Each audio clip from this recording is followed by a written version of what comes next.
Welcome to the AI Coach by NL Nathu. We're so glad you're joining us today for another deep dive where we really try to extract the most important nuggets of knowledge, to shortcut your path to being truly well-informed. Today, we're plunging into a truly pivotal document, Accenture's Technology Vision 2025 report. It's got this groundbreaking title, AI, a Declaration of Autonomy. Our mission for this deep dive, well, it's to unpack the core insights from this crucial report. We'll explore how AI is moving beyond just simple automation to, well, a place of true active autonomy. And maybe most critically, we'll uncover why trust isn't just important. It's a single most critical factor in making this whole transformation actually work. It's a journey into the very near future of artificial intelligence. And yeah, we're excited to be your guides. And what a journey it is. Seriously, this isn't just, any annual report. It's Accenture's 25th edition of their technology vision. And it arrives at what their chair and CEO, Jolie Sweet, and Karthik Narain, the CTO, described right in the foreword as a watershed moment for technology and humanity. That's pretty significant language. They really emphasize just the unprecedented rate of AI's diffusion across enterprises right now. And they note that this pace, well, it's only accelerating. This isn't just about making things a bit better. It's creating these immense opportunities for complete reinvention across businesses.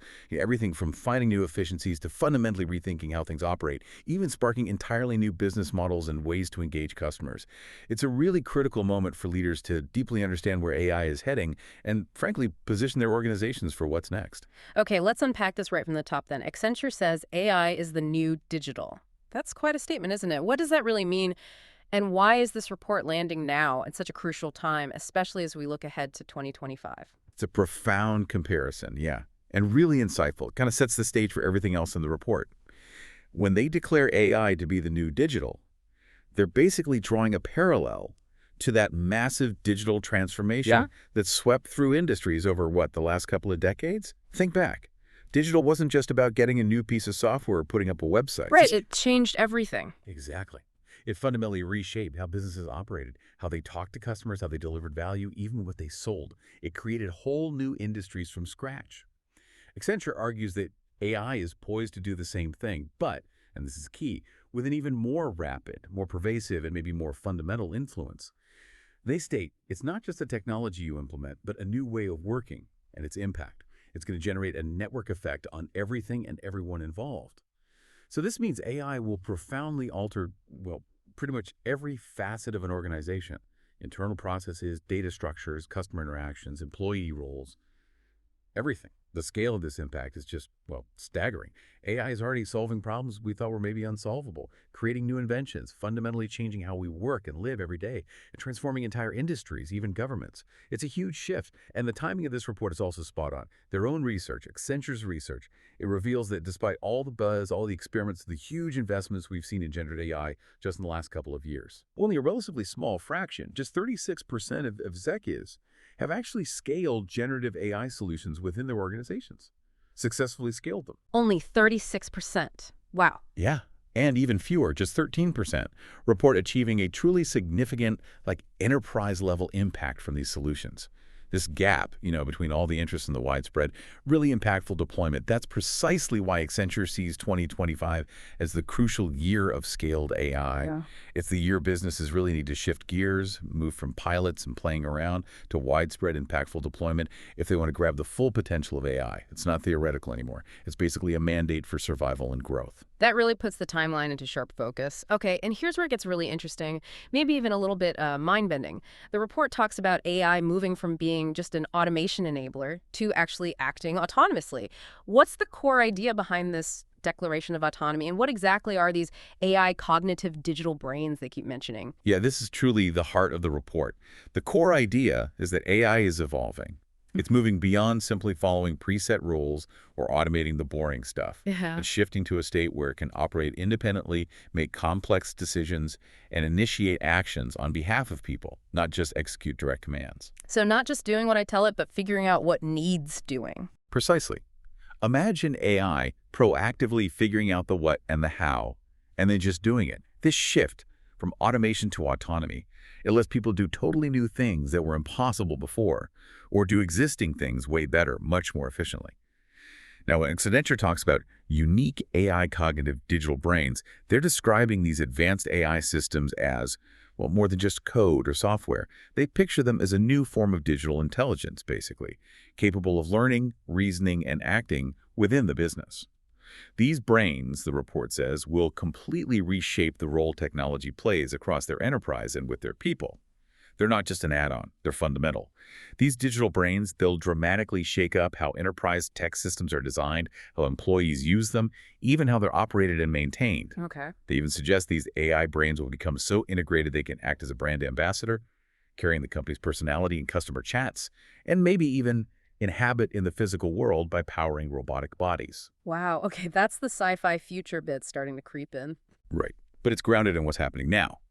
Ultimately, the report suggests that the proliferation of autonomous AI systems happening across society will uplift the world to the next level of capability, performance, and progress. So it's bigger than just business efficiency. It's about a societal leap forward, fueled by AI's thinking power, operating with this new level of independence. That vision sounds incredibly powerful, almost utopian in a way. But with such a massive shift towards autonomy, it immediately flags the issue of trust, right? So, what does this all mean for businesses right now? The report points to trust as the biggest hurdle, arguing it's not just a thing to consider, but the consideration. Why is trust so absolutely central to unlocking AI's benefits? It's completely foundational. Yeah, Accenture puts it really clearly. Their research found that a huge chunk, 77% of executives, believe unlocking the real benefits of AI will only be possible when it's built on a solid foundation of trust. This isn't a minor point. It's the bedrock. The whole autonomous AI future rests on it. And to help us kind of grasp the depth of this, the report uses this really powerful, relatable analogy, guiding a child into adulthood. Okay. When babies are young, we surround them with literal guardrails, like on a crib, and figurative ones, like cutting up their food. As they grow and show they're more capable, our trust in them increases, and the wider we paint the boundaries of the guardrails.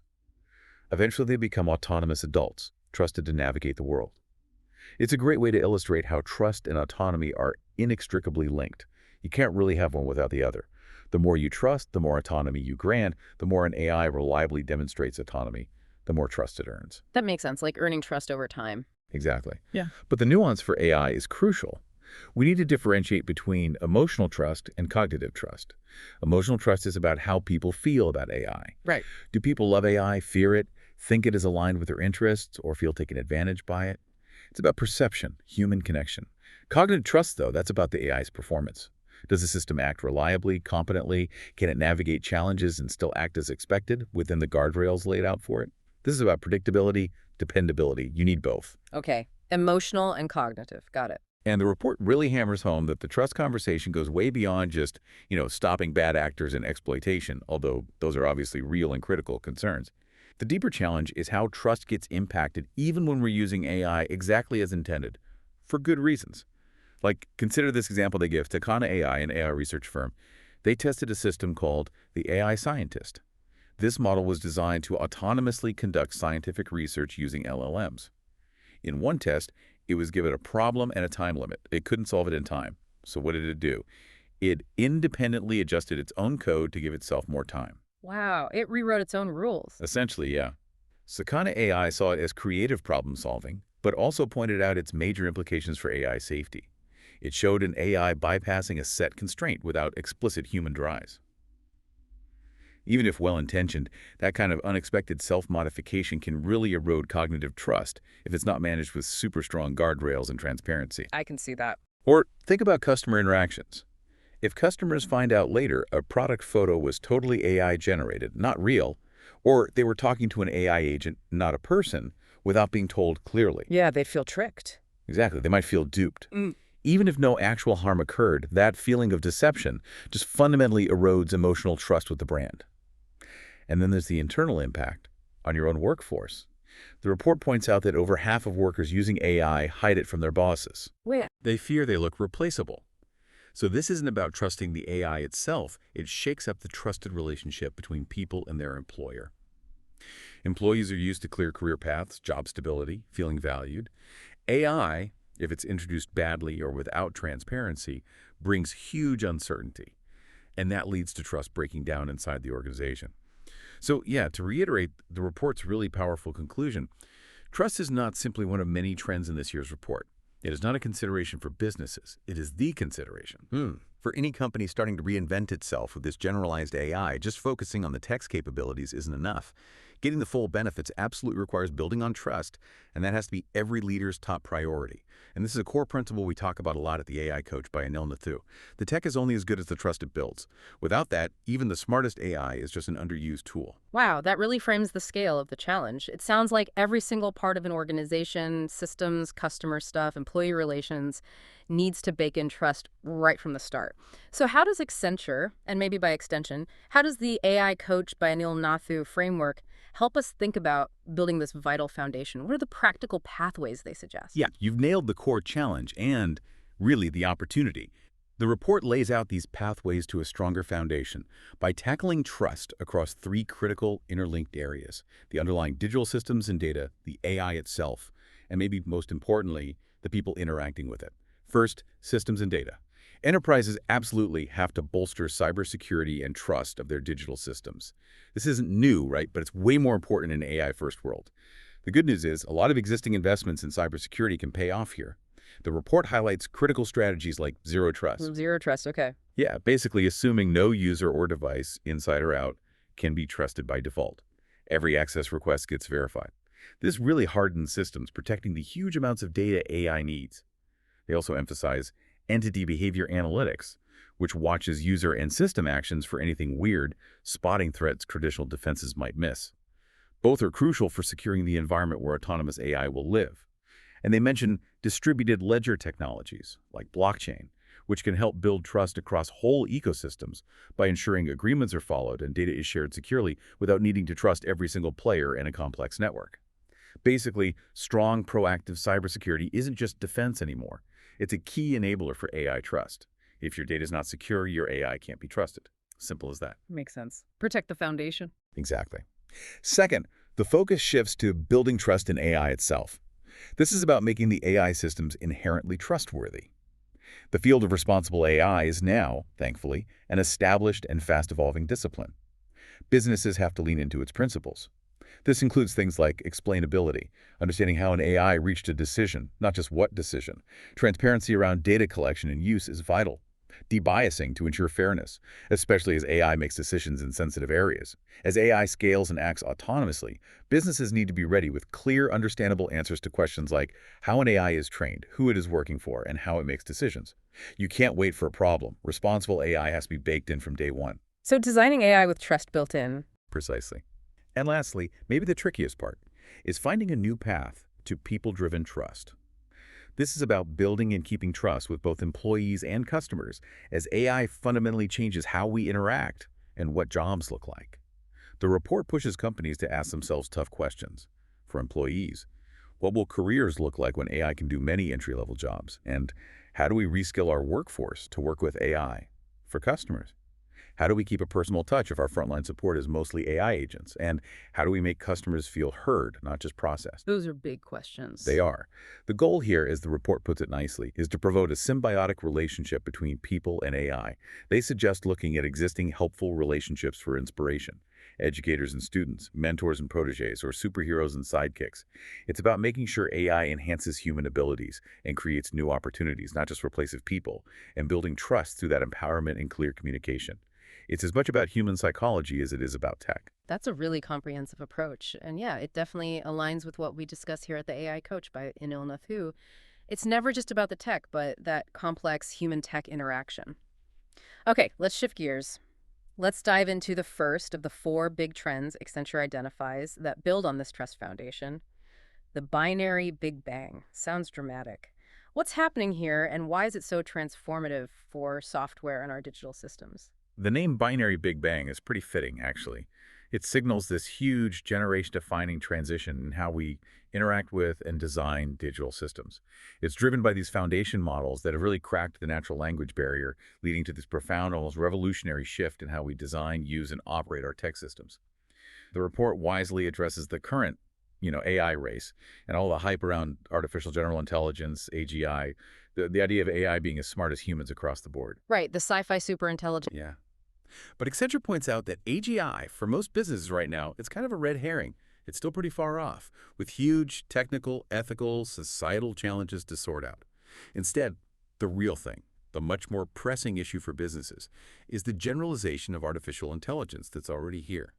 This generalized AI is what's bringing amazing autonomy and capability to businesses right now, way before true AGI shows up. This generalization means AI isn't just a specific tool for one job anymore. Its singularly most important feature, the report stresses, is its ability to learn. This learning ability is what turns individual AI projects into something much bigger. As companies deploy AI and people use it, AI goes beyond just adding features. It actively learns and evolves. Companies are taking AI, which starts with broad knowledge, and teaching it about parts of the business, feeding it their own data, workflows, insights. Then when people actually use it, they're further teaching it about their likes, preferences, and needs with every interaction. If you build this process intentionally, strategically, all these separate AI efforts can come together to form what Accenture calls a cognitive digital brain for the whole company. A cognitive digital brain, like a central intelligence for the business. Pretty much. This cognitive digital brain can, according to the report, hard-code workflows, institutional knowledge, value chains, social interactions, and so much other crucial data about businesses and the world into a system that can understand and increasingly act at a higher level than ever before. Imagine an organizational memory and reasoning engine that constantly learns, improves, becoming like a central nervous system for making decisions and adapting on the fly. A really powerful example of this actually working is in silico medicine. They're a pharmaceutical company that put generative AI right at the absolute core of their drug discovery. They used AI, including over 500 predictive and pre-trained models, to speed up their drug discovery process. They went from finding a potential drug to phase 1 trials in under 30 months. Normally, that takes about twice as long. Wow, half the time. Yeah. It involved using an AI model trained on vast amounts of biological and clinical data to find potential new drug targets. Then, a generative chemistry agent, a complex system of AI models, helped create millions of possible drug compounds, narrowing it down to the best bets. For in silico medicine, AI isn't just a tool for efficiency, it's at the very heart of what they do. It fundamentally shapes their business model, their ability to innovate and bring new drugs to market.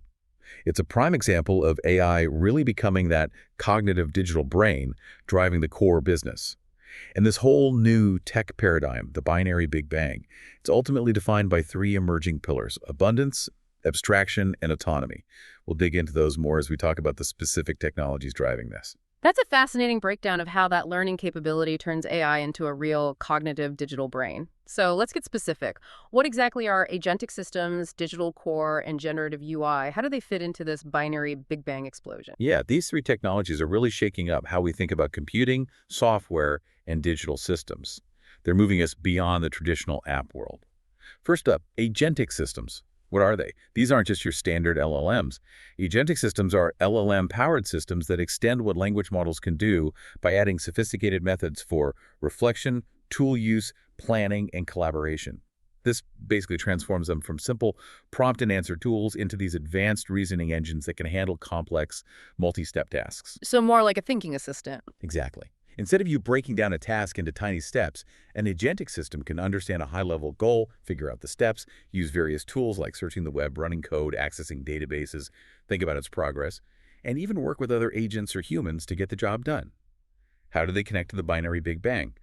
Well, they're pretty much the pinnacle of AI innovation right now. They're already showing amazing skills in areas like writing and fixing code. And with better reasoning and bigger context windows coming, they're set to tackle even bigger challenges across the business. They're the active brains of this new digital world. Who's doing it today? The progress here is just incredibly fast. Anthropic's Claude 3.5 Sonnet, for instance, they tested it on SW Bench, verified a tough benchmark of real-world coding problems from GitHub. Claude achieves a remarkable 49% resolve rate for automatically fixing code. 49%, that sounds high. It is. To put it in perspective, just a year before, in 2023, agents trying the same thing had a success rate under 5%. That's a tenfold jump in a year. It shows how fast AI's reasoning and coding skills are improving. Beyond coding, Microsoft's AutoGen framework helps manage complex interactions between multiple AI agents, letting specialized agents work together on a task. And in the creative world, Adobe's Firefly is turning creative apps into apps with a creator in them, letting users generate and edit images and stuff just using natural language commands. It makes complex design accessible to almost anyone. Okay, so agentic systems are the brains. What about the digital core? Right, the digital core. What is it? This isn't just your current IT setup. Accenture defines it as the critical technological capability that really lets a company reinvent itself.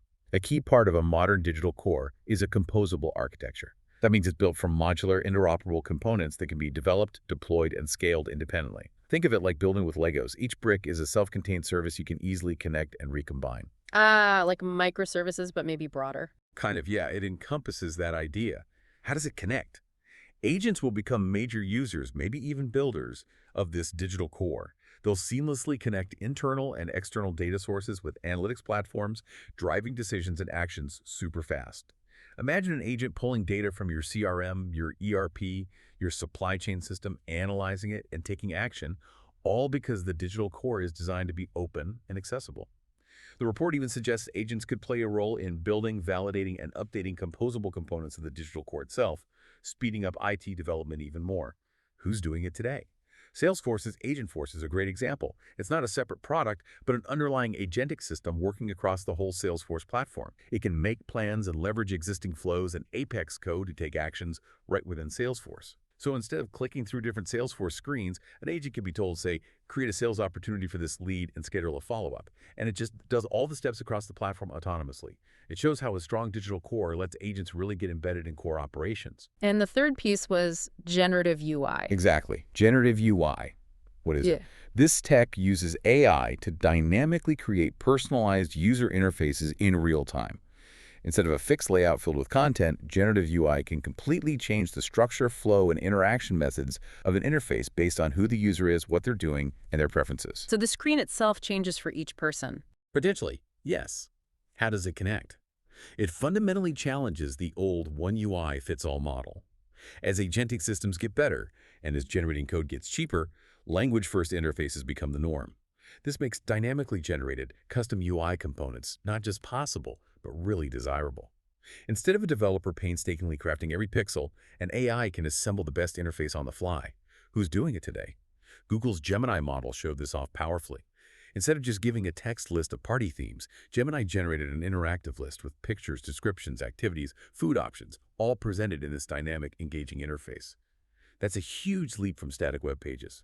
Another cool development is Vercel's AI SDK 3.0. It lets applications stream UI components directly from LLMs. This means the LLM isn't just sending back text, it's streaming fully formed interactive interface elements. It creates a much more engaging way for LLMs to respond, really blurring the lines between content and the interface itself. That's fascinating. So this really implies big changes for how we even think about apps, which have been so central for decades. What are the main challenges and opportunities for businesses moving beyond this traditional app world, especially thinking about that critical element of trust again? You're absolutely right. The traditional app model, which has defined software since, the 80s, is definitely becoming a bit of a bottleneck, or at least a limited way to think. Apps, designed to bundle specific functions and data with a graphical interface, often create data silos. They lead to complex workflows where users have to jump between different apps and what the report calls app fatigue. People spend too much time navigating interfaces instead of just achieving their goals. Autonomous systems, using abstraction and agents, can unbundle the function user interface paradigm. This means the function and the data can be accessed and used without being tied to a fixed graphical interface. It opens up completely new ways to unlock computing power. So what does that look like for customers? It opens up really novel ways for customer interactions. Imagine an e-commerce experience. Instead of everyone seeing the same fixed website with the same categories, AI agents create completely personalized ways to shop. Maybe some users discover products through immersive videos tailored just for them. Others might interact with the generative design tool to create custom items on the spot. You could even have an e-commerce store with no products at all, just an agentic interface that custom designs things with the user based on what they say they want. Wow, truly personalized. Yeah, this level of hyper-personalization, which used to be only for, luxury clients, can now be delivered at a massive scale, making every interaction feel unique. But here, trust isn't just important, it's absolutely essential. The report brings in a really crucial quote from Geoffrey Hinton, the AI pioneer. He said something like, "We design the learning algorithm, but when this algorithm that interacts with data, it produces complicated neural networks that are good at doing things, but we don't really understand exactly how they do those things." Right, the black box. problem. Exactly. It means while AI systems offer amazing autonomy, we humans might not always know how or why they make certain decisions or create specific things. So trust means raising them to make the right ones through careful guardrails, constant monitoring, reinforcement learning, almost like raising a child to make good choices, even when you can't perfectly see their thought process. Businesses are used to off-the-shelf software where the logic is clear. Now they need to become kind of caretakers of AI's autonomous decisions. That's a big new responsibility. A huge shift in mindset. Totally. And the competitive edge from this binary Big Bang is enormous. The report gives a stark warning. If you fail to act or wait too long, competitors both new and old will disrupt industry norms and grab market share, just like we saw in the early days of the internet. They point to a historical parallel. Less than 1% of today's global internet market cap was founded in the first 2 years after Netscape Navigator generalized the internet. Wow, less than 1%. Yeah, it shows the huge advantage the early movers gained by jumping on the new paradigm. ChatGPT, as a general-purpose language model, came out just over 2 years ago now. The report implies we're at a similar inflection point. The stakes are incredibly high for companies to start adapting now or risk being left behind in what could be the fastest tech shift ever. That's a powerful call to action. That Netscape comparison really drives it home. For our listeners, especially those relying on the AI Coach by Anil Nathu for practical, actionable steps, what are the concrete next moves for companies, whether they're early adopters or just getting started? And crucially, how can they maintain trust while navigating this binary Big Bang to avoid those pitfalls? Yeah, the report does a good job of providing tailored, actionable advice for different levels of readiness, all while stressing that trust has to be woven into every single step. Okay, if you're an early adopter, the first big step is to define your new digital ecosystem. In this future, intelligent agents are central to your digital core, constantly building functions, managing quality assurance. You need to tackle big strategic questions. How do you actually track and steer potentially millions of autonomous agents across your company? How do you really embrace abstraction in your tech foundations to redefine roles for human AI teams? How do you manage these exponentially growing dynamic systems that are always learning? Secondly, you have to actively identify the highest value opportunities. This means constantly tracking the cutting-edge research in agentic systems, meticulously detailing the specific data, infrastructure, compute power needed for new agentic solutions, and setting clear business goals for them, focusing on where they can make the biggest splash. Okay, that makes sense for the leaders. What about those just starting? If you're just preparing to start, begin by mapping out your ecosystem partners' agentic offerings. Many big tech platforms, cloud providers, software vendors are already building agents into their services. This makes it easier to start using them without building everything yourself. Figure out which of your current partners are moving to agent-first approaches. How might that create opportunities or maybe even disruptions for you? Be open to exploring, maybe even creating your own custom agents for specific internal tasks. Also, crucially, start experimenting with agents internally. If your team knows how to build LLM-based systems, create task-specific internal agents for low-risk, high-volume stuff. Start small, get feedback, then modularly expand what they can do and access as you get more comfortable.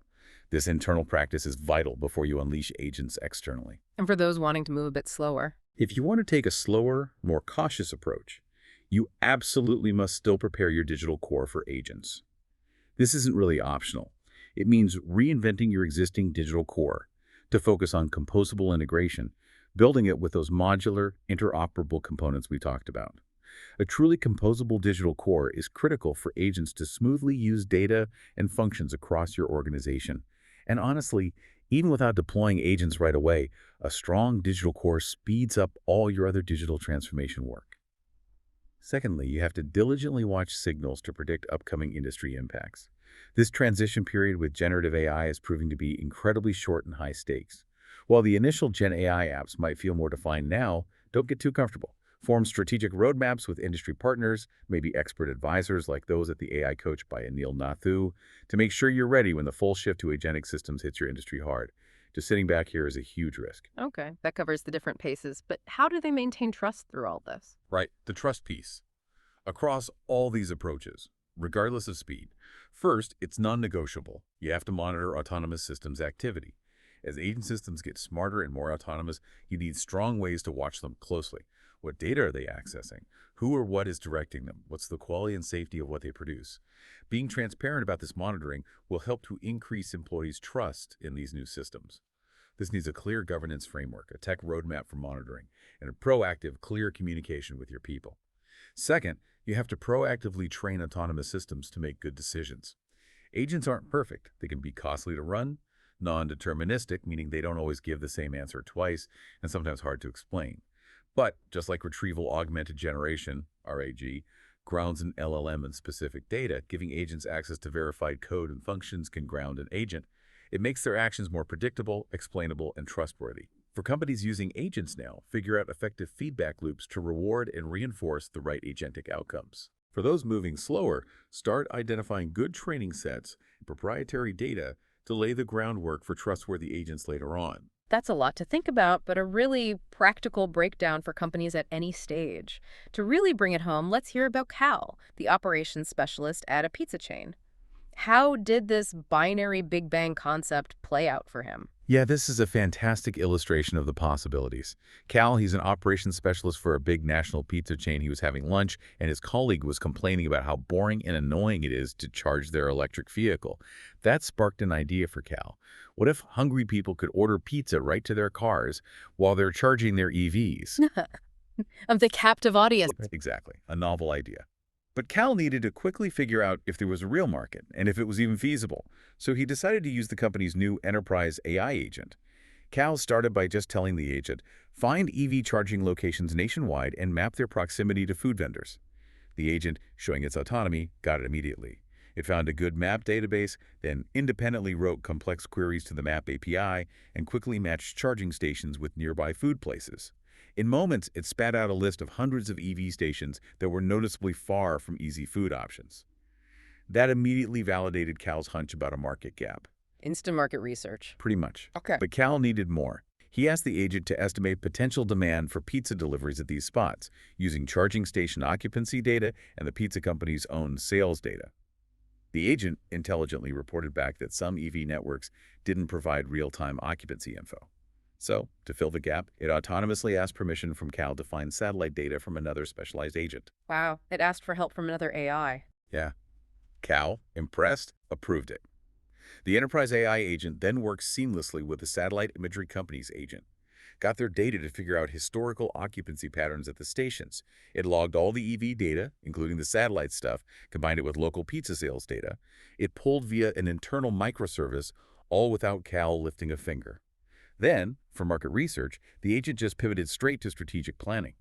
Using machine learning, it created a predictive function to figure out the best pizza chain locations near certain EV stations. It forecasted demand accurately, allowing the chain to make sure fresh pies could be delivered quickly, even at these unusual spots.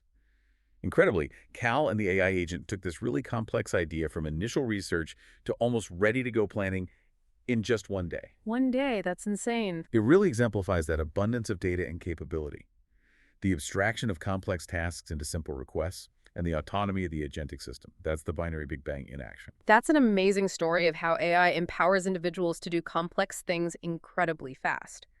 Okay, let's move to the second trend. Your face in the future. This really challenges businesses about their brand identity in an AI world. Why is personality so critical when AI interfaces might all start sounding the same? How can companies stand out? Yeah, this trend hits right at the core of what makes a brand unique when the world gets saturated with AI, potentially making everything sound, well, the same. The report asks this blunt question: what's your AI's personality? The risk for businesses is huge. If AI models are just fine-tuned purely for function and not experience, every business could end up with the same face, sounding generic, bland, totally indistinct. This is especially true because many of the big foundation AI models are built by just a few large companies, and they're often designed to be neutral or broadly agreeable right out of the box. So everyone sounds like a polite generic assistant. Potentially, yeah. And this problem isn't totally new. It just makes worse what the report calls a customer engagement crisis that started in the digital age. Sure, digital channels connected businesses to more customers, but that direct, personal conversation often got lost, and differentiating the brand became harder. Now, AI offers this amazing chance for one-on-one, hyper-personalized chats at scale, But if those chats lack a distinct personality, that huge potential just fizzles out. Think about it. If your company's AI agent interacts on a third-party platform or inside a universal AI assistant like Alexa or Siri, how will it stand out if it sounds exactly like every other AI? It forces businesses to ask, what is the unique voice of our AI? Right, how do you get through the noise? Exactly. And the power of brand personality. Well, we know it works from traditional marketing, right? Tony the Tiger's gray, Ronald McDonald's playful vibe. These personas humanize brands, signal values, build familiarity, loyalty, emotional connection. What's fascinating now is that people are already forming emotional real connections with AI. The report cites examples. Nomi AI's companions, people texting them like real friends. A Soul Machine study showing Gen Z prefers AI assistants for sensitive topics like learning languages or financial stuff. They like the empathy without judgment. Even tech leaders like Mark Benioff at Salesforce admitted using ChatGPT like a therapist sometimes. These examples show people are ready, maybe even want, to connect with AI on a deeper personal level. So people are open to it. Seems like it. And this leads straight to the idea of the personified business. Companies that successfully give their AI a distinct, recognizable personality aren't just deploying a tool. They're creating technology that can build relationships with customers and meet their needs at an unprecedented scale. It's about using AI for consistent, branded, empathetic interactions across millions of touchpoints. A really powerful example is Instagram's Creator.ai. This platform lets popular influencers connect with tons of fans using chatbots that mimic their unique voice, tone, even their quirks. So the bot sounds like the influencer? Exactly. These bots can message fans, answer common questions, have personalized chats, building real feeling connections at a scale and to a degree of personalization that has never been possible before. This isn't just efficiency, it's amplifying the brand, the personal brand in this case. Another cool example is SiriusXM's Harmony, an AI trained with Sierra's conversational AI. What's unique is its ability to understand and respond in brand-specific language. So if a customer calls needing to rejiggering the radio, Harmony gets that informal brand-specific phrase instead of giving a generic, formal reply. Ah, so it speaks the local dialect. Pretty much. It ensures the AI truly speaks the brand's language and embodies its customer-first approach, making the interaction feel authentic, aligned with SiriusXM's identity. This trend shows AI isn't just a utility, it's a new frontier for brand differentiation and getting closer to customers. That's a really compelling vision, turning AI into a true brand ambassador. It's something we at the AI Coach by Anil Nathir see as a huge strategic opportunity. So let's explore the tech behind it. What are personified AI, multimodal models, and precision data and context? How do they actually make a unique AI brand personality possible? Yeah, these are the tech building blocks that let businesses craft and deploy a truly unique AI persona, moving way beyond generic chatbots. First, personified AI. What is it? It's pretty much what it sounds like.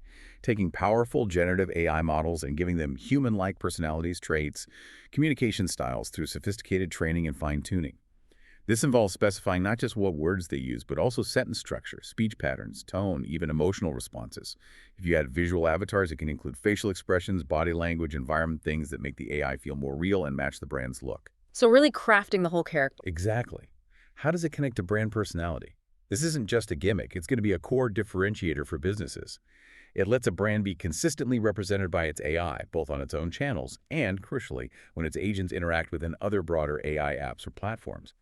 Imagine your bank's AI always sounding calm or your sports brand's AI sounding energetic. Who's doing it today? Progress is fast. OpenAI's GPT-4o, for instance. It's not just text. It's a single model trained across text, vision, and audio. It can achieve near-human response time in a convincingly human voice. Near human response time, that's fast. Super fast. It means it can interpret your tone and respond in kind, with nuanced vocal expressions moving way beyond robotic text-to-speech. This integrated capability is key for creating believable, engaging personified AI. Next, multimodal AI models. What are they? These are advanced foundation models that can handle inputs and outputs beyond just text. Think images, audio, video. Early Gen AI was mostly text in, text out. Now, image input-output is common, audio is rapidly becoming standard, and models handling video are emerging fast. So AI that can see and hear, basically. And talk and show.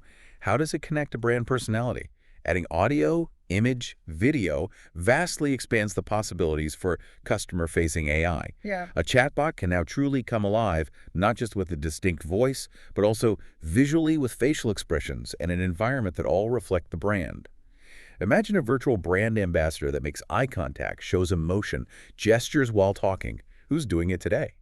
The creative industry is seeing huge shifts. Runway's Gen 3 Alpha, for example, can produce realistic videos from simple text prompts or still images with incredibly fast turnaround. This shows how quickly visual AI is advancing, letting brands create entire narrative experiences with their personified AI. It allows for a much richer, more immersive brand experience than text alone. Okay, and the last one was precision data and customer context. Right. Precision data and customer context. What is it? This is about moving beyond basic demographics and purchase history to gather deeper, richer, more context-specific customer data. This includes understanding not just what someone bought, but why, their conversational style, preferences, changing needs, even their emotional state during a chat. Getting really personal. In a way, yes, but ethically, Yeah. how does it connect? Personified AI interactions provide a powerful, consent-driven way for businesses to gather incredibly useful customer data safely. AI agents, through natural conversation, can get to know customers beyond the surface. Insights like interests, unstated needs, preferred conversation style can be picked up. Critically, the report emphasizes that AI itself can get consent in the moment for data access. Permissions can be granted or revoked dynamically. Sensitive data can even be forgotten after the chat, building trust through explicit control. That in-the-moment consent is key. Absolutely. Who's doing it today? Microsoft Dynamics 365 now uses AI to turn vast customer and organizational data into customizable generative AI experiences, using real-time insights to personalize customer journeys dynamically. It's about making every interaction feel unique. Another fascinating approach is from native AI. They use generative AI and digital twins so companies can chat with digital twins of their customers for market research. Chat with digital twins, like simulations. Exactly.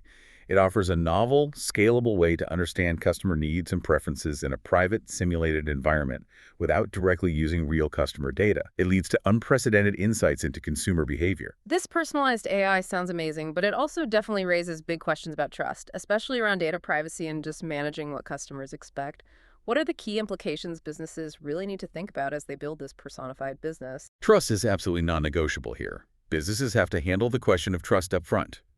The report flags three crucial implications. First, awareness and education. It sounds a bit backward, but rolling out personified AI effectively means managing both general public perception and direct user experience. The report uses the example of MSU-CSU's chatbot Fran. A survey found 44% of low and medium-income families felt nervous about AI generally. But among those same nervous people, a whopping 70% actually liked using Fran after trying it. Interesting gap there. Right. It shows a big difference between general skepticism and positive direct experiences. So businesses can't just launch AI and expect everyone to love it. The rollout of autonomous systems and personified AI needs to be in lockstep with customers, moving forward as their trust grows through positive, transparent interactions. Educating people about AI's purpose and abilities will be just as important as the tech itself. Second, and this is critical for everyone worried about privacy, is data protection and privacy. It's consistently a top concern. As personified AI gets to know customers even more deeply, the responsibility to protect that data just skyrockets. The report points to solutions like synthetic data, creating artificial data that mirrors real data statistically but has no personal info, PII. This lets models train without exposing sensitive customer details. Another approach is local storage, like Microsoft's Recall feature, which processes and stores activity locally on the user's device to keep it private. There's no single magic bullet, but security and privacy controls must be designed in from the start, not bolted on later. Businesses have to be transparent about data use and ready for evolving regulations worldwide. Definitely need to be proactive on privacy. Absolutely. Finally, explainability is crucial for earning and keeping that cognitive trust we talked about. If a personified AI makes a recommendation or a decision and a customer asks why, they'll need to be able to probe the chatbot for a clear, understandable reason. This isn't just about satisfying curiosity. It's also vital for spotting hallucinations when AI just makes stuff up. Right. Catching the error. Yeah. It also allows for a smooth handoff to a human if the AI can't explain itself or handle something complex. At the company level, Explainability controls ensure human oversight to prevent bias, check the AI is working as intended, and allow for ongoing improvement. Without these pillars, awareness, data protection, explainability, customers might be too scared to talk to a personified agent, or worse, just spend the whole time asking for a human, which defeats the purpose. The report concludes strongly. The personified business reinvention needs to start today, and it must be rooted in trust. That's excellent practical advice for what's definitely a new frontier for many brands. To empower our listeners with even more actionable steps, what should companies prioritize to build a personified business that is rooted in trust? The AI Coach by Anil Nathu approach really values practical applications, so let's get into the what's next for your face in the future. Absolutely. Here's a breakdown of practical guidance, always emphasizing trust, for different stages of getting started. If you're an early adopter, you should immediately look to infuse personality into your generative AI efforts. This means setting up a dedicated, cross-functional team business leaders, brand strategists, tech folks, their job. Define your personified AI strategy, inventory all the data that can give your AI a unique voice, brand guidelines, customer chat logs, marketing copy, and create a clear technical plan to make it happen. At the same time, it's vital to ensure robust guardrails around your autonomous systems. As personified AI gets to know customers deeply, data security is paramount. Set detailed security rules with the right infrastructure, keep updating AI explainability policies for both customers and internally, and ensure audit trails for every AI interaction. Being proactive builds trust from day one. Okay, so define the personality and lock down the security. What if you're just starting out? If you're just preparing to start, begin by developing a personification rollout strategy for high-impact customer experiences. Pinpoint specific brand touchpoints where personality could matter most, or where your current interactions feel flat. Maybe customer service, sales, onboarding. Create pilot programs for these areas. Test and refine how personified AI can add value and connect with your audience before going big. Also, crucially, build relationships in the growing personified AI ecosystem. Seek out partners and vendors actively developing these solutions. Check their compatibility with your current tech stack and how easy it is to switch later as better models emerge. This ecosystem approach can speed things up without building everything yourself. Makes sense. Leverage the ecosystem. And for Right. the cautious ones. If you want to take a slower, more cautious approach, start by conducting a thorough audit of chatbots across your organization. You might already have more chatbots than you realize scattered around. Assess their goals, effectiveness, value. Identify gaps between where you are and where you want to be, especially regarding brand consistency and personality. And crucially, start the conversation between your technologists and brand teams. Defining your brand's voice isn't new for marketing, but programming it into an autonomous chatbot is new. Prototype different customer chatbot experiences to agree on how to best represent your business, the relationship you want, and the exact data your AI needs to embody your brand.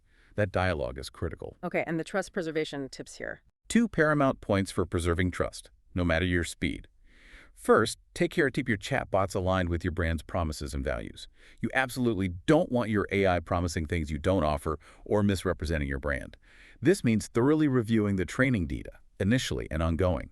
Work with AI ethicists and experts to set clear rules and boundaries for your agents, maybe limiting their knowledge or vocabulary where needed to align with your brand's message and scope. Second, you must demonstrate restraint with data collection. As people form closer, maybe more emotional relationships with AI, businesses have to show transparent restraint in what data they gather and how they use it. Design privacy controls from the start, be explicit about data usage policies, and continuously prepare for evolving regulations on data privacy and security globally. Trust is built on transparency and respecting privacy. Fantastic. Really actionable advice. And yeah, truly aligns with the AI Coach by Anil Nathu's focus on practical steps. To illustrate, let's hear how Claire navigates finding a mortgage broker with personalized AI. This sounds like a great example. Yeah, it's a perfect real-world scenario. Claire, feeling that mix of excitement and understandable nervousness about a huge life decision, opened her personal generative AI agent. She typed a simple but really significant request. Last night, my partner and I found a home that we'd like to buy. Now we need to find a mortgage broker so we can make an offer. Her AI agent, picking up on her likely emotional state, responded with an enthusiastic, exciting case and immediately offered to bring up 3 top mortgage brokers, each with their own specialized AI agent ready to chat right there.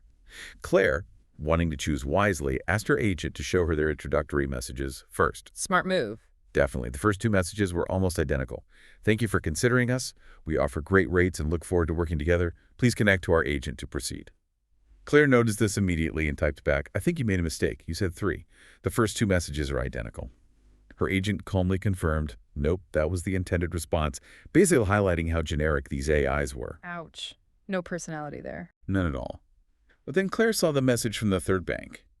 It read, Hi Claire, my name is Bruno. I'm North River Bank's first-time homebuyer agent. I know you're probably feeling overwhelmed, to say the least. Going through this process is a huge step, but I'll try my hardest to make sure you understand everything and feel comfortable every step of the way. Completely different tone. Empathetic. Exactly. Claire immediately chose Bruno. That personalized, empathetic intro, acknowledging her feelings and promising clarity, made all the difference. Over the next hour, Bruno, the personified AI, walked Claire through various loan options, explaining the complex structures and long-term financial impacts in a reassuring way. Claire felt comfortable enough to connect Bruno to her real estate listing and financial info. Bruno, using that precise data and deep customer context, quickly helped Claire spot potential discounts and tax incentives she might qualify for, even suggested ways to save on closing costs. All before smoothly handing her off to a human broker for the final details and legal steps. This story just perfectly shows how personality and empathy and AI, backed by capability and smart data use, build immediate trust and drive engagement in a way that generic, functional AI just can't match. That's a perfect illustration. Personality matters, even for mortgages. Okay, now our third trend takes AI right into the physical world, when LLMs get their bodies. This really feels like sci-fi becoming real. What's the fundamental shift happening in robotics with these new foundation models? Yeah, this trend, when LLMs get their bodies, describes nothing less than a seismic shift in robotics. Historically, robots have mostly been linearly programmed and single-purpose. Think about those robots in car factories. They do highly specific, repetitive things in very controlled settings, like welding one specific part. Super efficient at that one thing, but totally inflexible. Right, the classic factory arm. Exactly. The fundamental shift now is towards versatile machines that can reason.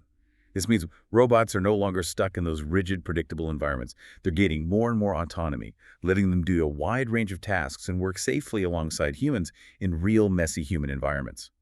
A prime example of this huge shift happened early 2024 with the Figure 01 humanoid robot. In this amazing public demo, a guy just used natural language, asked the robot standing at a table with an apple and dishes for something to eat. Figures 01, with no human help or pre-programming for this exact scenario, reached out, picked up the apple with incredible dexterity, and handed it to the man. Just like that, from a simple request. Just like that. And when asked why it chose the apple, the robot explained it was the only edible thing on the table.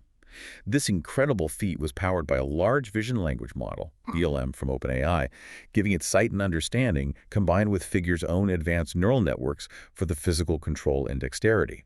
It was a clear, vivid demo of machine intelligence moving into the physical world that can understand context, reason, and act autonomously. This is the future happening right now. That's incredible. So how are foundation models driving this? They're rapidly advancing robots across 3 really critical dimensions: contextual understanding, communication, and planning and action. Let's break those down. Evolution #1 is contextual understanding. Robots are getting way better at not just recognizing, but understanding things. They're moving beyond just identifying objects to grasping their meaning, their properties, how they relate to the environment. They're connecting vast info from the internet, human common sense, to the physical world around them. For instance, Stanford and Google worked on the FIS objects dataset. It has hundreds of thousands of annotations on physical concepts and properties. This helps robots build a richer understanding of how objects behave. Are they fragile, heavy, stackable? Researchers are also creating advanced navigation techniques combining VLM common sense with topological graphs, kind of like simplified maps. This helps robots move effectively in complex places and answer context questions like, where can I put this? After just watching a video tour, they truly understand their surroundings. So they're not just seeing, they're understanding. Exactly. Evolution #2 is communication. How humans talk to machines is changing fundamentally. We're moving from rigid code to natural language. Robots like Figure 01 and Google Research's Autonomy model can now be talked to in plain English. In a 2023 demo, someone just asked Autonomy to bring them a bag of chips. The AI used its LLM to understand the request, used sensor data to see its environment, and arranged for the robot to open a drawer, grab the chips, and hand them over. This means anyone, not just specialized programmers, can interact with and direct complex machines. It democratizes robotics. That's huge. And the third evolution. Evolution #3 is planning in action. This might be the most critical leap. Robots are now using LLMs to understand abstract requests, break down complex tasks into smaller steps, and adapt to situations they haven't been explicitly trained for. Traditionally, robots needed precise instructions for every single movement. Now, MIT engineers, for example, are linking robot motion data to LLM common sense knowledge. This helps robots adjust if something unexpected happens during a household task, like an object being moved or an obstacle appearing. They can generalize from past experience and apply common sense to new situations, making them way more versatile in unpredictable places. So they can improvise, adapt. To a growing extent, yes. These combined evolutions are leading to the rise of generalists, robots that are widely capable and widely adaptable. This is a game changer because it totally changes the economics of deploying robots. Instead of investing heavily in a robot for just one fixed task, businesses can now invest in versatile machines that can be moved around to different jobs as needs change. They become a more flexible, maybe even appreciating asset. This capability is clear in the meteoric rise in new startups' investments and innovation in humanoid robotics. Goldman Sachs predicts a global market for humanoids of $38 billion by 2035. This growth isn't just cool tech, it's a new paradigm of adaptable, intelligent physical work. Okay, to really grasp how we get from those single-purpose arms to these versatile machines, let's dig into the underlying tech. Foundation models for robotics, robot training data collection, and multi-purpose robot bodies. What are they, and how do they let robots reason and adapt in the real world? Yeah, these three pillars are definitely the core enablers for this new generation of smart, autonomous robots. First, foundation models for robotics embodied AI. What is it? This is AI specifically designed to interact with the real world through a physical body. There are two main approaches here. One is incorporating LLMs and VLMs on top of traditional robot control systems, basically giving a robot language and vision capabilities. The other is creating entirely new end-to-end robotics foundation models trained directly on robotics data, connecting perception straight to action. So either adding a brain or building a new kind of brain from scratch? Good way to put it. How does it connect? These innovations are absolutely critical for robots to get better contextual understanding, communicate using natural language, and plan and execute complex adaptive actions in dynamic, messy environments. They provide the brain that turns human intent into physical movement. Who's doing it today? Google Research has been a leader here. Their Gato model showed that robot inputs-outputs could be tokenized, treated like language, meaning a single model could learn many different tasks, from playing games to controlling robots. They've also developed a series of stronger robotics transformer RT models, RT1, RT2, RTX. These aim to create generalizable robot policies that can adapt to different robot bodies, not just one specific type. That's crucial for scaling up. Okay, so that's the brain. What about feeding the brain, the training data? Right. Robot training data collection. What is it? Historically, getting enough good robotics training data has been a massive bottleneck. Robots need to see millions of examples to learn. This is changing now through huge new data sets, using other data types like video and combining efficient simulations with real-world reinforcement learning. How does it connect? For robots to work reliably in diverse, unstructured places and do a wide variety of tasks, especially generalist tasks, their training data needs to reflect that huge variety. Having a strong system for ongoing data collection and learning is crucial for them to get better. Some companies deploy fleets of connected robots to gather real-world data at scale. Others use synthetic data generated in simulations to create limitless training scenarios that would be too dangerous or expensive to do for real. So data is key, real or simulated. Who's leading here? The OpenX embodiment dataset is a great example of collaboration. It compiles 60 open robotic datasets from 21 different universities and companies, massively increasing the amount and diversity of training data available. This open science really speeds things up. A real-world example is Tesla. They get massive amounts of training data from their global fleet of cars to constantly improve autopilot and full self-driving. They selectively pull the most relevant data from real driving situations to refine their AI models. It's a direct pipeline from deployed robots back to improving the AI. And the third piece, the body itself, multi-purpose robot bodies. Exactly. Multi-purpose robot bodies. What is it? This marks a crucial shift in robot hardware design, moving from highly specialized single-function robots to versatile forms like humanoids, adaptable robot arms, agile robot dogs, quadrupeds, even advanced drones. These bodies are designed with general-purpose capabilities, meaning they can adapt to different tasks. So the body needs to be as flexible as the brain. Pretty much. A generalist AI model needs a generalist body to run on and actually do things in the physical world.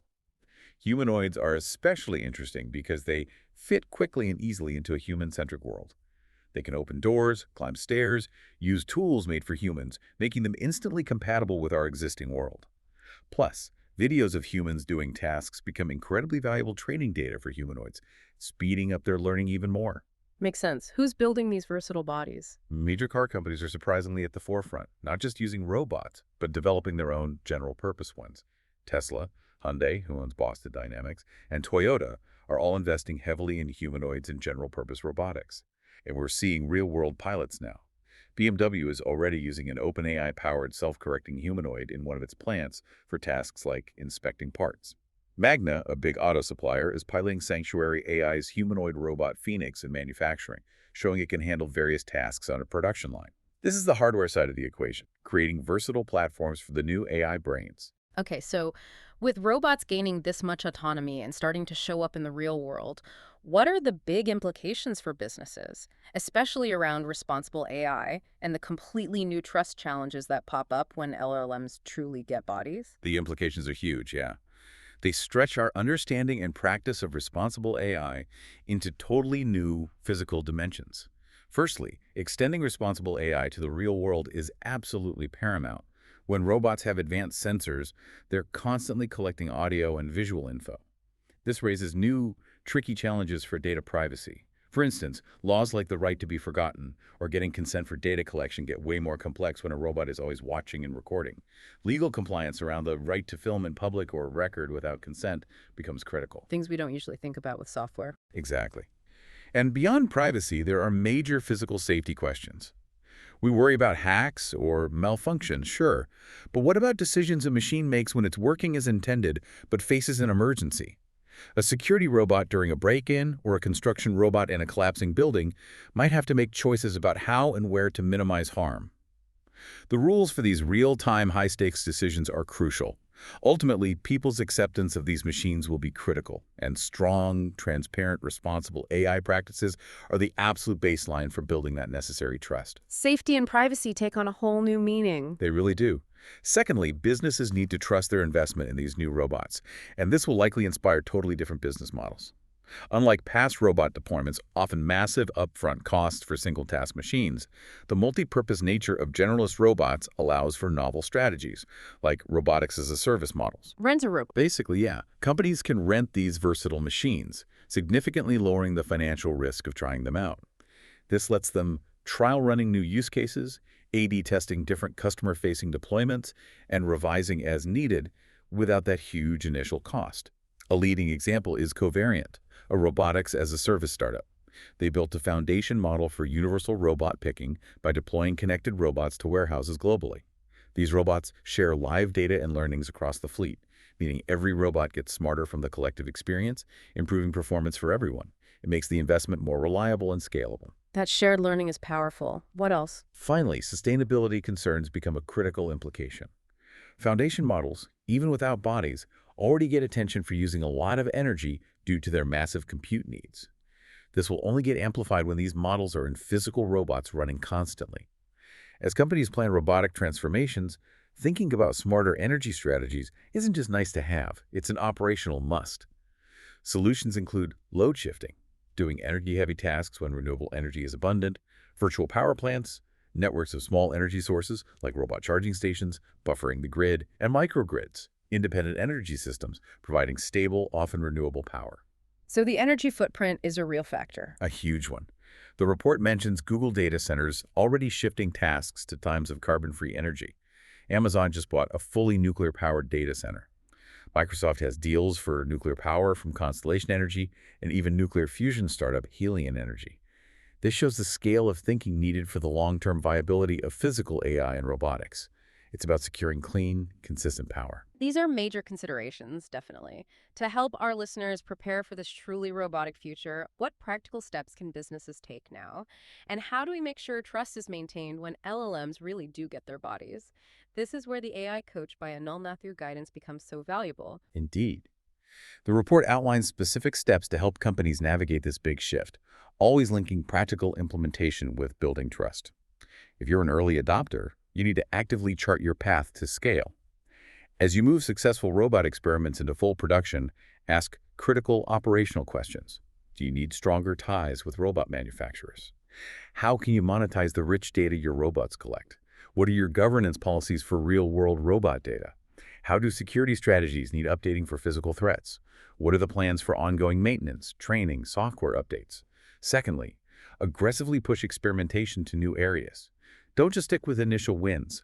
Audit your current manual processes, even older single-purpose robots. Explore novel uses for generalist robots where they could add significant value. Remember, each success brings competitive advantage and priceless learning. Okay, scale up and keep experimenting. What about those just starting? If you're just preparing to start, a critical first step is partner with robotics leaders. Build relationships with leading robot companies, researchers, integrators. There'll be important vendors and collaborators. Many are actively looking for real-world test cases and co-development partners. Explore what they offer and what you'd need for a partnership. Also, actively lean into co-innovation opportunities.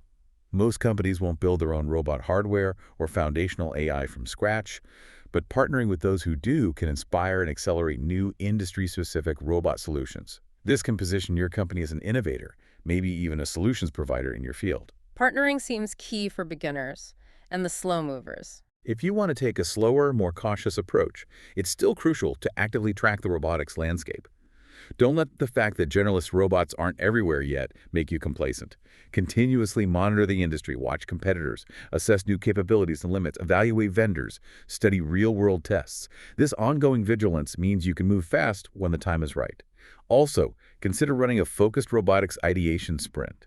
Since advanced robots weren't viable for many old workflows, hold a design thinking workshop internally. Identify workflows that are now newly possible to automate with generalist robots. Brainstorm how these next-gen machines could impact your entire business. Think big, even if you start small. Good advice. How do we preserve trust, specifically with physical robots? 2 points are especially critical for trust with embodied AI. First, you must bring your responsible AI practices fully into the physical world. People have valid fears about autonomous robots moving around them. Be transparent about robot roles, how they decide things, error protocols. Address complex ethical dilemmas now, like what happens if a security robot takes serious action in public? Proactive communication builds trust. Second, strategically position robots as co-pilots, not replacements. Employee trust in the machines and in you as the employer will be the biggest success factor. Ease fears of job loss by framing robots as tools that improve employee experiences, enhance safety, free humans for more engaging work. Build a trust strategy around clear communication, feedback systems, and letting employees help guide robots to become better partners. Foster that human-AI partnership. That brings this complex topic right down to earth. Let's visualize this with Andy, the robotic fleet deployment specialist, and his experience with Jack, the humanoid robot. This sounds like it puts these advanced concepts into action. Yeah, this is a vivid picture of the future of robotics as a service. Andy works at All Trades, a major robotics vendor. He manages fleets of generalist robots like Jack. These Jacks are super versatile. They can stock shelves in stores, patrol as security guards, even potentially help scientists on the moon one day. Andy sees them almost like capable learning kids. He trains them, sends them out to clients, and mostly just gets calls for help or maintenance because they operate autonomously. A robot manager. Pretty much. One day, an urgent alert comes from a big retail client. Their Jack robots are suddenly failing to stock items on new reflective shelves. Andy quickly jumps into the digital twin of one of the affected robots, a virtual real-time copy. He watches it fail repeatedly. He runs diagnostics, then, using natural language, asks the system why it's stopping early. His hunch is confirmed. The shiny new shelves are tricking the robot's vision software. Ah, the reflection confuses it. Exactly. To fix it, Andy doesn't need to go to the store. He uses immersive VR teleoperation to remotely control the physical Jack robot. While in VR, he guides Jack to place items on the reflective shelves, carefully recording all the new visual data. He uploads this fresh data to All Trades' powerful Jack simulator. Within minutes, the simulator, using its generative AI, creates countless new variations of the reflective shelves and items, basically. A huge new training data set. Hundreds of virtual Jacks then practice placing items on these simulated shelves, learning from the new data. Training in the metaverse, essentially. You could say that. After just a few hours of this intense virtual training, a newly fine-tuned AI model, now able to handle reflective surfaces, is validated on the physical jack. Success. This improved model is then immediately pushed wirelessly to all the client's jacks before the new shells roll out widely. This story shows how a generalist robot, trained with precise data, supported by adaptable software and digital twins, can rapidly learn, adapt, and fit into new, complex physical environments. It shows incredible agility and builds trust in autonomous systems. That's truly remarkable rapid problem solving in the physical world, enabled by AI and simulation. Okay, our final trend, the new learning loop. This explores the powerful synergy between people and AI. Why is it so crucial to shift from that traditional automation thinking to fostering this virtuous cycle of learning, leading, and creating? Yeah, this trend tackles one of the biggest, maybe most overlooked tensions in the AI revolution: the gap between how employees see AI and how leadership often strategizes about it. The report highlights that employees generally see huge value in generative AI, a massive 95% find value, and many say it actually makes them happier at work. Yet many leaders still focus on AI mainly as an automation tool, often talking about job replacement and cutting costs. That definitely creates tension. Absolutely. It creates significant uncertainty and distrust among the workforce, which ultimately risks slowing down AI adoption and holding back its true transformative power. The report emphasizes that the uniqueness of generative AI lies in the fact that it is a learning technology, becoming more capable and useful the closer it is to people. This is the core of the new learning loop. It creates this virtuous cycle. The more people use it, the better it gets, and then the more people want to use it. This isn't just a nice idea. It's a fundamental mechanism that seriously amplifies AI's value and speeds up its spread through a company. The crucial shift for leaders is moving from thinking of AI as working instead of them replacing human tasks to thinking of it as working with people, enhancing human skills. Old-school automation, while giving one-time efficiency boosts, risks disenchantment and resistance if it pushes workers aside. To really spark this virtuous cycle, AI needs to be deeply woven into human workflows, fostering collaboration and empowerment. So AI with people, not instead of people. That's the key message. The report identifies three distinct, powerful areas where this feedback loop between people and machines is really taking off. 1. Imbuing everyone with infinite skills. AI is making expertise accessible, letting people overcome old-time or skill barriers. Imagine a marketer who, with AI help, can use complex data science skills to check market trends. Or a truck driver who can quickly prototype an app to improve inventory management for their route. As AI learns from how people use it across different jobs, it broadens its own skill set, effectively becoming a more capable and versatile coworker for everyone. A great example is the Toyota Research Institute's generative AI assistant for designers. This AI isn't replacing designers, it's tuned with deep engineering knowledge. It helps creativity and collaboration by helping designers think about complex things like aerodynamics early on, leading to better, more manufacturable designs without replacing designers or engineers. It lists both. So it makes experts even better and gives non-experts new powers. Exactly. 2. Navigating the pitfalls of low engagement. While it's tempting to automate boring tasks, companies need to be super careful that AI doesn't accidentally take over the interesting parts of jobs, leaving workers disengaged or doing only the dullest tasks. Wayfair, the online furniture store, provides a good counterexample. They gave their developers Google Gemini's Code Assist. It helped them set up dev environments 55% faster, increased test coverage. Yeah. Crucially, 60% of developers said it let them focus on more satisfying work, the creative, problem-solving parts, not the grunt work. That's a win. That's the goal, right? It should be. But the report cautions, if AI takes away the most engaging part, say, the actual creative writing for writer adoption will slow, people will resist. Companies need to give people autonomy to guide their own AI use, reward good ideas, and avoid de-skilling jobs. 3. Making people part of the engine of change. When employees feel empowered with AI tools, feel they're genuinely in the driver's seat of innovation, it inherently boosts the company's ability to reinvent itself, and crucially, it builds trust. The more autonomy people have to use AI how they want, the more they'll trust it. This speeds up its spread and generates even more valuable data for the AI to learn from. It creates this powerful bottom-up innovation cycle. In silico medicine, who we mentioned before, designed their AI system for drug development around the clear division of labor. What's best for AI, what's best for humans. This collaborative approach not only sped up innovation, but also naturally encouraged employees to find new, creative AI applications, making them active participants in the company's AI strategy. That's a profound shift, moving from AI as a potential threat to AI as a collaborative partner and enhancer. Let's look at the specific technologies enabling this new learning loop. Accessibility of automation, agentic workflows, and physical co-pilots. How do these empower employees and really drive that bottom-up innovation? Yeah, these technologies are truly democratizing access to AI's power, letting employees at all levels become innovators, not just users. First, accessibility of automation. What is it? Generative AI is just making automation way easier and more intuitive for everyone. It democratizes access to AI insights expertise.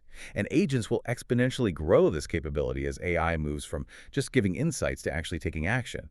How does it connect to bottom-up innovation? This accessibility drives bottom-up autonomy in a workforce. Unlike older no-code, low-code tools, which often still needed some tech know-how, natural language tools let virtually anyone describe a task in plain English and have AI automate it. This means faster adoption, wider use across more employees. So anyone can automate parts of their job. That's the direction. Who's doing it today? Camunda, a workflow automation company, added AI to its platform. Now, employees can just describe complex business processes in natural language, and the AI automatically translates that into standard process diagrams, BPMN, and runnable workflows. It dramatically lowers the barrier. Another key piece is Microsoft's open-source semantic kernel SDK. It lets developers bridge LLMs and existing software using plugins. This lets AI agents directly operate and automate tasks within familiar apps like spreadsheets, email, CRM, not just generate text outputs. Okay, making automation easier. What about agentic workflows? Right, agentic workflows. What is it? This is like the next evolution of AI-powered business process automation, Yeah. BPA. It uses those agentic systems we talked about to solve complex thinking tasks by breaking them into steps, all managed by an intelligent orchestrator. Instead of you defining every single step meticulously, the agent figures out the best sequence. So AI figures out the how. Exactly. How does it connect to empowering employees? Agentic workflows seriously speed people up by handling the lower-level, often tedious tasks like writing code, finding info, compiling reports. This frees up employees to focus on higher-level strategy and creative problem-solving. The mindset shifts from, how do I build this software, to how can an agent help me reach my goal? Who's doing it today? Cognitos, a Gen AI automation company, deploys AI-powered BPA solutions where users can set up complex automations just using plain conversational speech. Imagine telling an AI, process all incoming complaints, prioritize by urgency, draft personalized replies, and the system handles the whole thing. Microsoft's AutoGen framework, again, is relevant here. It lets users define specialized agents and then intelligently orchestrates how they interact to solve complex tasks. Different AI agents can collaborate like a team of human experts, each bringing their specific knowledge. And the last one, physical copilots, bring it to the real world. Exactly. Physical copilots. What is it?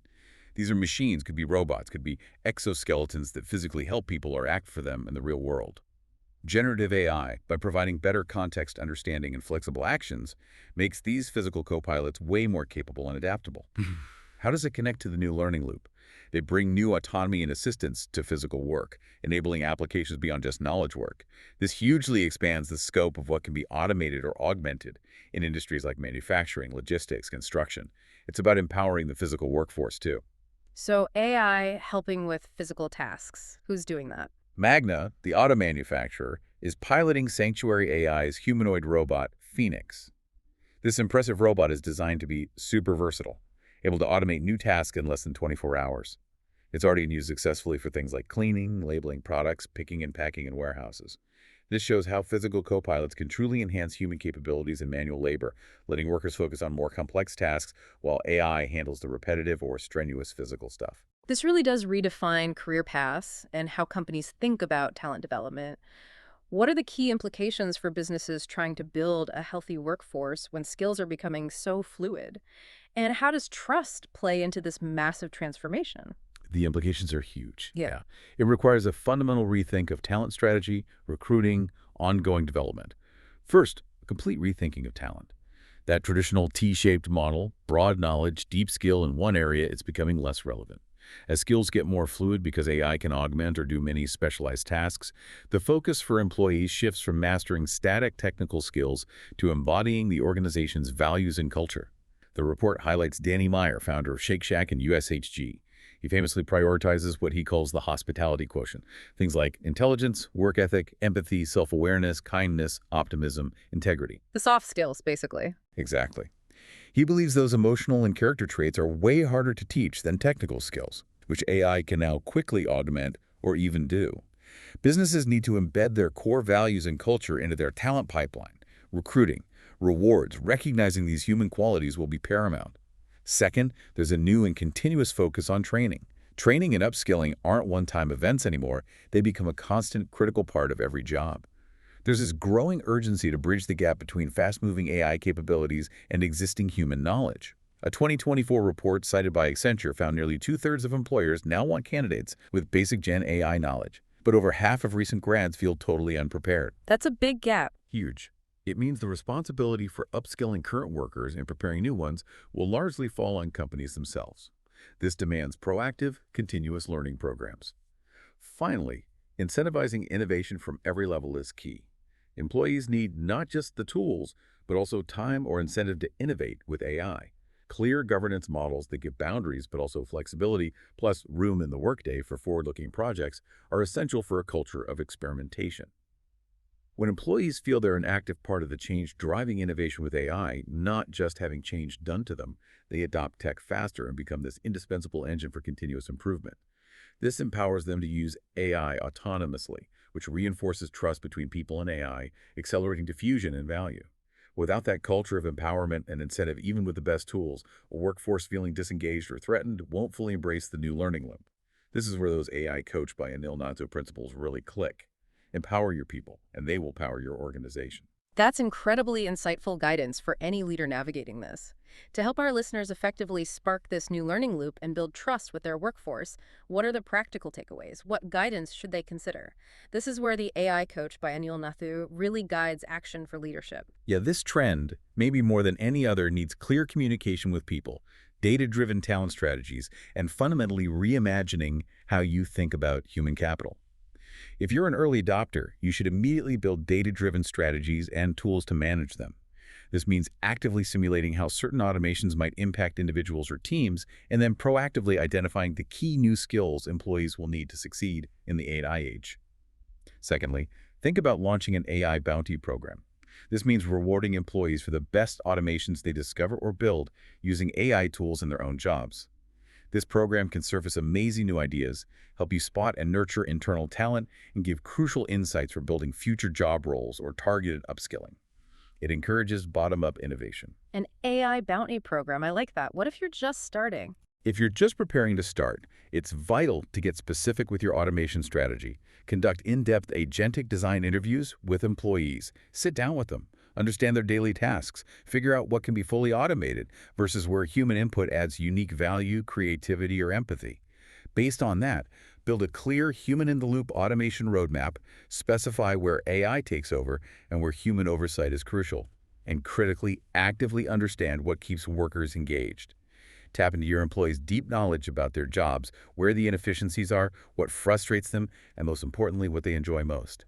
Learn from other companies good at distributed automation and talent retention, and foster open, honest conversations to maximize engagement and buy-in for AI tools. Really talk to your people. Yeah. And the slow approach. If you want to take a slower approach, you still need to get on the same page with your workforce.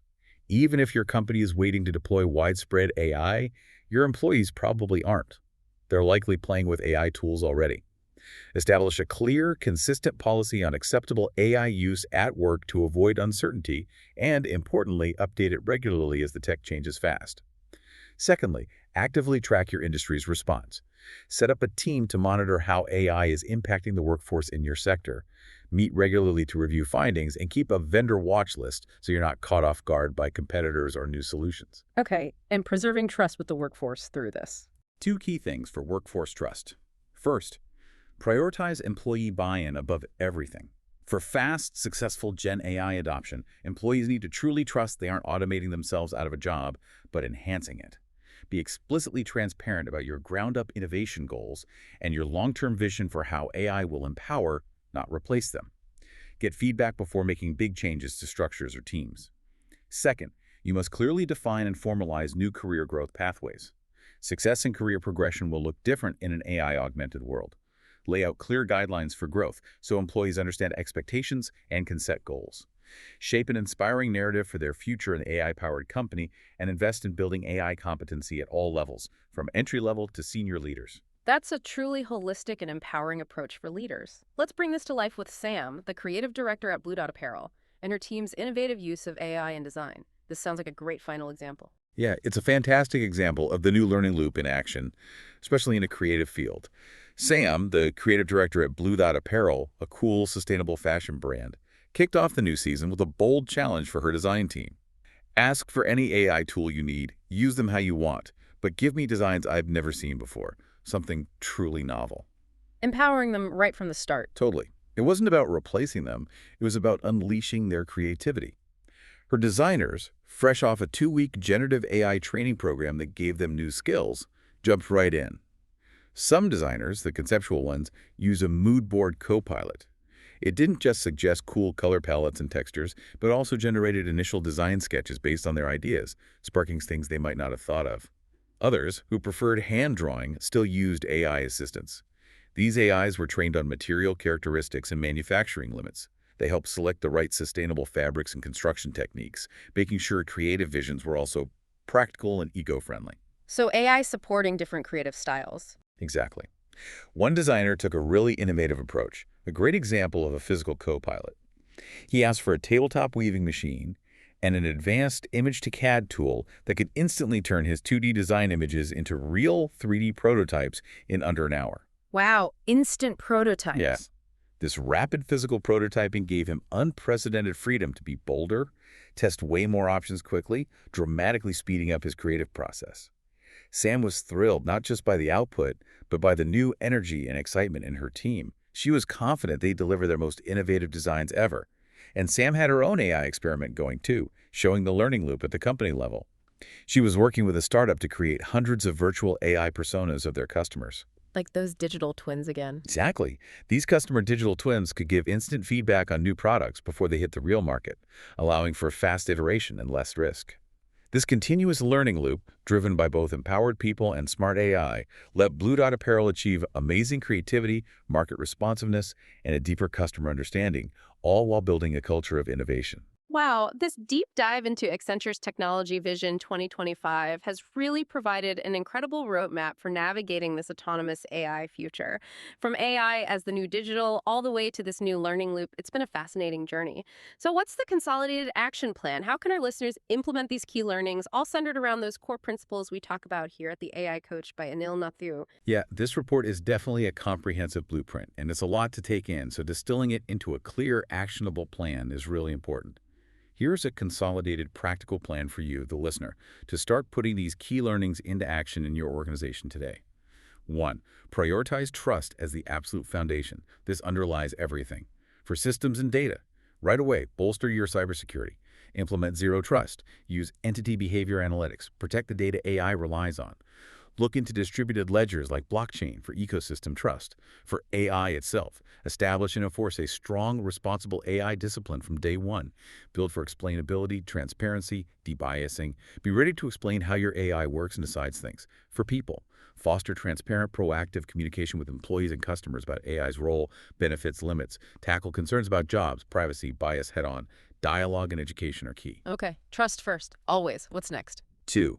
Build a composable digital core. This is non-negotiable. Invest now in designing a modular, interoperable digital core. This adaptable foundation is critical for the future, letting agentic systems bridge silos and create solutions across the org. It's the nervous system for your future cognitive digital brain. 3. Cultivate enterprise AI cognitive digital brains. Think beyond individual tools. Start strategically hard-coding your unique company knowledge, workflows, culture into your AI systems. This helps AI understand context and act at a higher level, turning distributed AI efforts into a cohesive learning brain. Right, build that central intelligence. Then the 3 pillars. 4. Embrace the 3 pillars. Abundance, abstraction, autonomy. Abundance. Use coding copilots and Gen AI to massively speed up modernization and innovation. Tackle backlogs fast, knowing competitors are doing the same. Abstraction. Adopt agentic systems and natural language interfaces to empower more people to use tech. Shift from clicking buttons, operating software, to just asking, making requests. Autonomy. Design systems that can self-create solutions, spot issues, even self-heal. Focus on strong guardrails and reinforcement to ensure they produce good ethical results. Okay, abundance, abstraction, autonomy. What about the face of AI? 5. Infuse personality into every AI interface. Make brand identity core to your AI strategy. Actively train customer-facing AI agents to embody your brand's unique voice, values, personality. Pilot programs for key touchpoint service. Sales to test and refine personified AI, building deeper, authentic connections. 6. Prepare for physical autonomy with embodied AI. Start reimagining physical operations for generalist robots. Extend responsible AI into the real world. Address data privacy from sensors, physical safety protocols. Explore robotics as a service to lower risk. And think about sustainable energy strategies for the long haul. And finally, the learning loop with people. 7. Ignite the new learning loop with your people. This is crucial. Shift mindset from automation as replacement to AI as enhancement.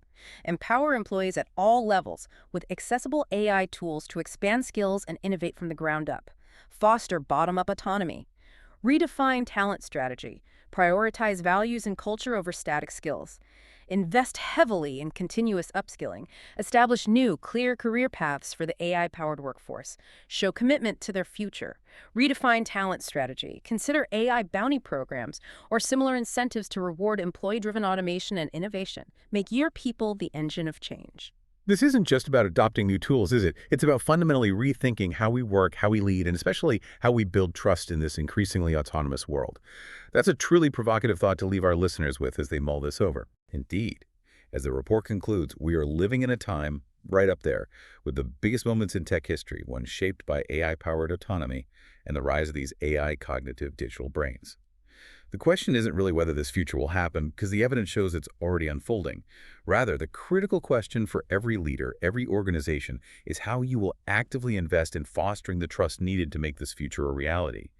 And then, what incredible, unprecedented capabilities will you be able to unlock with the seemingly limitless power of AI? It's an exciting, challenging, and incredibly important journey ahead.